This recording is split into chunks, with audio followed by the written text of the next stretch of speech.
Well, good evening. It's Toby Tompkins, and it is about 6 p.m. on Wednesday. This is Toby Talk number 13, and the topic today is being a target does not mean that you have to become a victim. I'm going to keep this short, but I want you to think about some things. Think about the worst things that have happened to you and other people in your life. Maybe you grew up in a difficult situation, or you had a bad experience. Maybe you were all a part of an accident, or something was taken from you and a group of other people. And think about how your response to that situation where you were targeted, where you were the subject of or the attention of some misfortune or just bad luck. Oftentimes, when we are targeted in life, when we become the spotlight, the focus of the spotlight, either good or bad, we find ourselves in a situation where we have to choose the response. We have to actually choose whether the response is something that's going to lift us up and move us forward, or whether the response is going to be something that harms us or injures us or leads us astray, leads us away from our objective. And so I want us today to just very quickly think about the moments in your life where you get to choose whether you want to be the victim in the moment or not, regardless of what the target is or what the consequence is.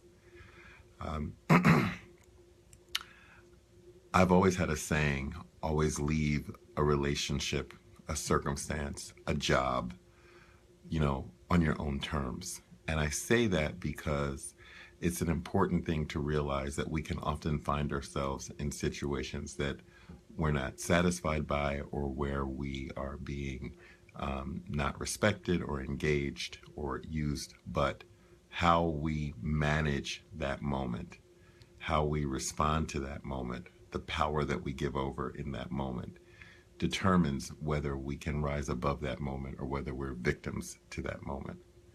And every single day we are having to think that through, given what we're seeing, given the outrageous and disrespectful behavior that's happening in our culture today. We can still choose to only be the target, but not to embrace the victim quality, because in our society today, you get blamed even if you're the victim, even if the moment brings harm or injury or attack, even if you're the one chosen to be sacrificed.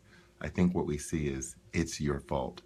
And we can look at, for example, a number of the things that have been happening to the people who've lost their lives over the past year. And in each of those situations in the media, regardless of whether they were clearly innocent or not, the victim quality, the victim identity gets placed on them, and in a way that is language as if it's deserving.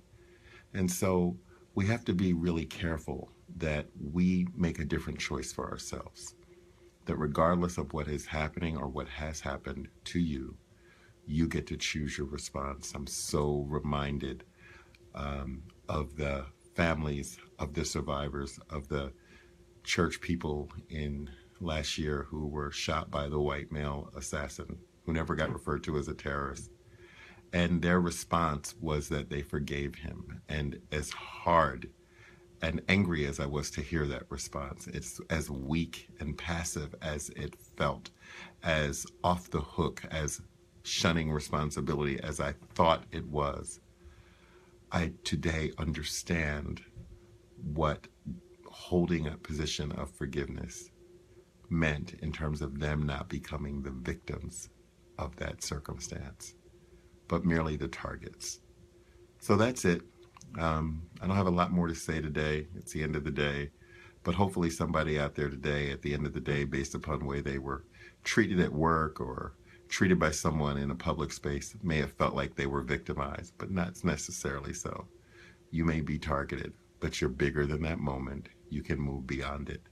you can complete the journey that you set out to do today. That's it. I'll talk to you tomorrow. Love you much. Hashtag Toby Tompkins. Don't be the victim, okay? Just be yourself. Love you. Bye-bye.